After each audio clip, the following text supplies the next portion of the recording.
Bonjour tout le monde, bienvenue à la capsule numéro 2, Histoire de guitare. Aujourd'hui, je veux absolument vous parler d'une guitare qui est très importante pour moi. C'est la première guitare que j'ai construite. Quand je commençais à jouer de la guitare, je commençais avec des guitares Flying V. Mais tu sais, les grosses Flying V. Regarde devant mon petit gars de 2 ans comment c'est imposant. Ça fait un peu gros. À l'époque, j'avais mon idole Randy Rhoads, qui était le premier guitariste d'Ozzy. Lui avec, il jouait avec une Flying V. Vous vous en souvenez sûrement, c'est la Flying V avec des poids. Un jour, il s'était fait faire par la compagnie Jackson, son modèle, la Jackson Randy Rhoads, qui était une Flying V aussi, mais avec le pic d'en bas plus court. Fait que c'est ça qui m'a inspiré, c'est ça que j'avais le goût de faire. Fait que je pars au magasin, je m'en vais au magasin Langevin Forêt à Montréal, une grosse shop de bois. Je sors de là avec un beau morceau de bois, 2 pouces d'épais. J'arrive à la maison, je coupe ça en 3, plane, colle ça. Plane pour descendre à la bonne épaisseur. J'avais dessiné sur un carton le modèle Randy Rhoads.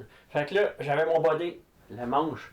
L'ancien Steve, quand on rentrait dans le portique avec des vitres de chaque côté, des vitrines, puis t'avais de la misère à passer un ou deux là, dans la porte, mais dans la vitrine, il y avait ce manche-là. Puis il me faisait des beaux yeux à chaque fois que j'y allais. Fait que c'est ce manche-là que j'ai acheté.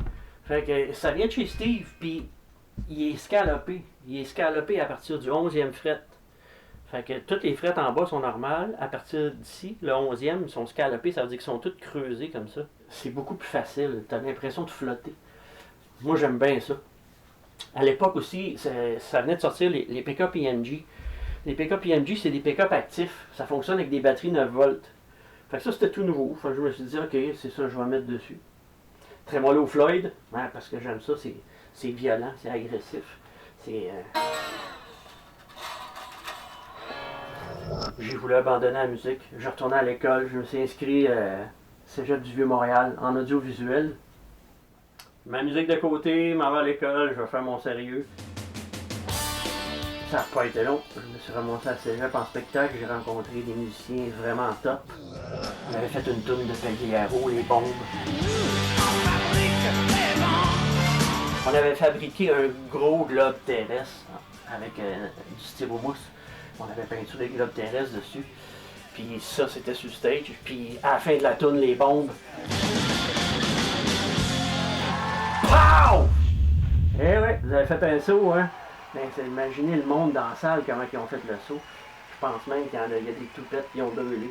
Cégep en spectacle. Après, on a été choisis pour aller représenter le Québec en France. Fait qu'on est parti toute la band en France. C'était comme, c'était assez malade.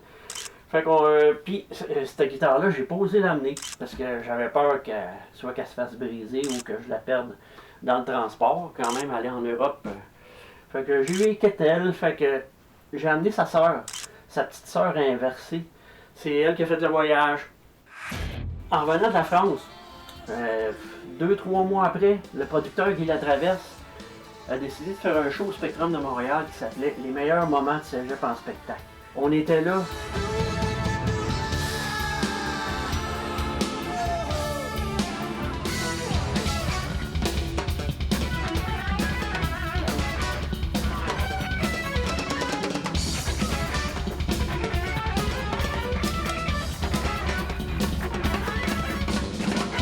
Beau souvenir.